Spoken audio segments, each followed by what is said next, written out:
What is going on, everybody? Today we are looking at a first run review on the New Balance Balos, which is New Balance's super trainer that's non-plated. So this, I guess you can compare to the Asics Superblast 2, the Brooks Glycerin Max. Still waiting on Saucony to release one. Saucony, please, if you're listening, please make one.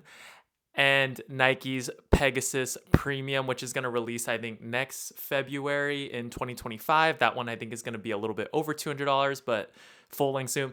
Whatnot, you get the point. So this is New Balance's $200 super trainer that's non-plated, and I just ran 3 miles in the rain with these. So let's talk about the performance. So as always, we are going to talk about the outsole first. We're going to start from the bottom and work our way up. The bottom of the outsole looks like a typical New Balance running shoe outsole. So it looks very similar to the 1080 V14, the New Balance More V5. And I would say that it performed pretty well. Typically, I only run on the roads in dry weather conditions as I live in California, and that's kind of where I like to run. But today, I'm happy to announce that it is raining. So I was able to test the shoe on the first run in rainy conditions, and I will say that the outsole performed better than I expected. Now, the reason I say better than I expected is because just looking at this outsole, it doesn't look to be the grippiest outsole. I feel that the rubber or the traction pattern of the shoe doesn't look like it would grip the ground very well, but boy, was I wrong. I was actually trying to juke and try to exaggerate turns to really test out the traction. And even while it was raining on wet pavement, I had no issues. As for durability, I think that this shoe is going to be pretty durable just from the eyeball test. It kind of has foam peeking out from the bottom on certain parts of the outsole, as you can see, and the black part of the outsole is a different rubber compound. It feels like a more durable rubber compound. So I feel that the outsole is going to last quite a while, and my golly, I would hope so because this shoe is $200. So that's always a good sign. Now, moving on to the star of the show, I think the star of all running shoes, the favorite part of every running shoe that I have is the cushion setup. So the reason why this shoe is $200 is the cushion setup. This is New Balance's Fresh Foam X, and I know they kind of use the same word or same name of the foam for basically every New Balance model, but I guess I've personally experienced a different ride in each one, so I definitely think it's a different compound or a different formula for each one of those shoes, but I digress. Also, I don't exactly know the stack heights. I'll put them up here while I'm editing when I actually do more research on the shoe. I just really was excited to get my feet in the shoe and just go on a run. But we have a full length Fresh Foam X. I believe this is their P-Bax blended foam Fresh Foam X. So it is different than the New Balance 1080 V14. It is different than the New Balance More V5. So it's supposed to be a peppier version of those foams.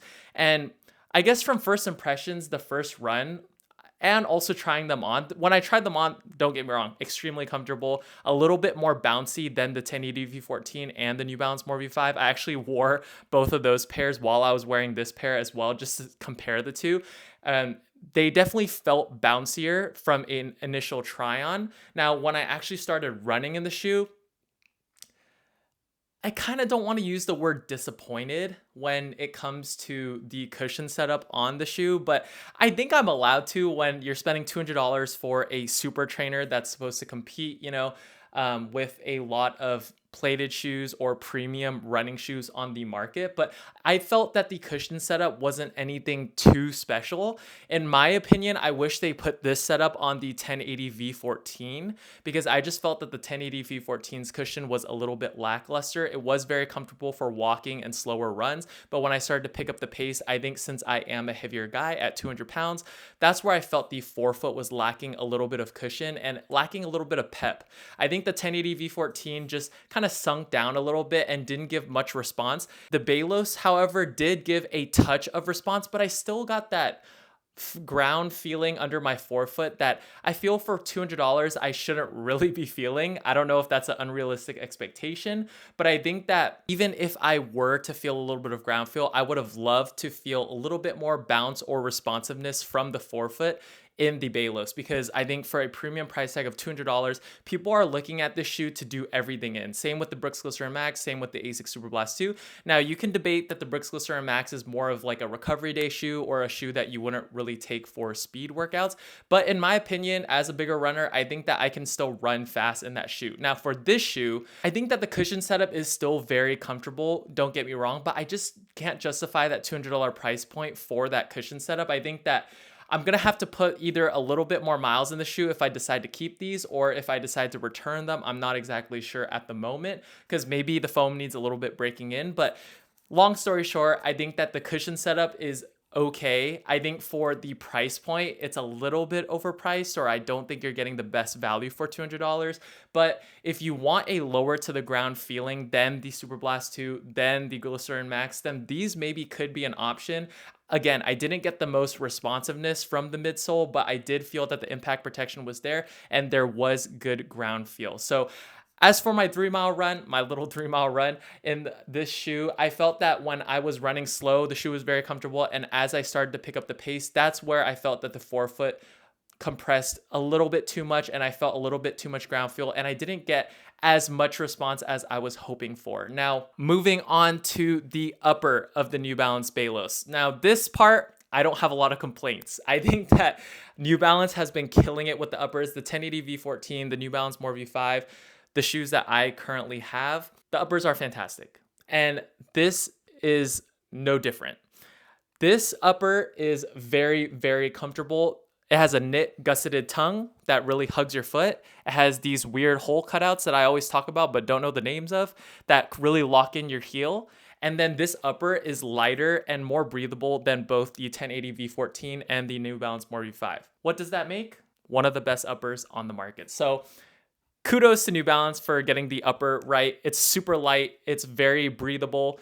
It has a knit tongue and a gusseted tongue, hole punches in the heel collar that really suck in your heel. I also want to mention that these do run true to size in the sense of New Balance. So whatever you get in, I guess, regular New Balance shoes or your typical running shoes, I personally think that these run true to size. They might feel a little bit more snug than your ASICS size maybe. I feel like ASICS, I always feel like I have a little bit more room in the toe box or the forefoot, but New Balance has recently been fitting more like my Nike running shoes, which I personally get really used to, and I personally went true to size and I loved it. I have a little bit wider than an average foot. So I think the upper is fantastic, super lightweight, breathable, fits really well, heel lockdown's perfect, so no complaints on the upper. Overall, how do I feel about the New Balance Balos after my first run? Again, I think that the cushion setup was a little bit lackluster. I didn't want to feel as much ground as I did. Now, I do know that there is a market for runners that want to feel the ground a little bit more. I know that there's a trend of running shoes getting higher and higher stacks, which I'm not exactly the biggest fan of. Like, even though I am a heavier runner, I don't want to feel that the shoe is so clunky and so tall that like I really can't feel the ground at all. Like, I do like some ground feel. I just felt that in this shoe, I just wasn't expecting to feel as much ground feel. And again, I think just the compound in general of Fresh Foam X, I was expecting it to be a little bit more resilient, a little bouncier, a little bit more lively while I was running faster. So that's going to pretty much wrap up my thoughts on the New Balance Balos after my first run. So this is a first run review.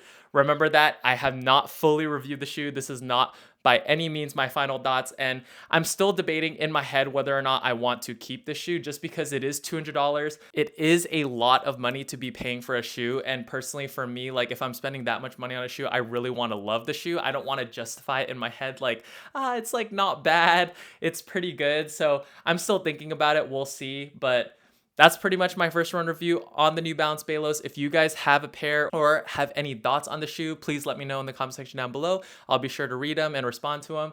And I will see you guys in the next video.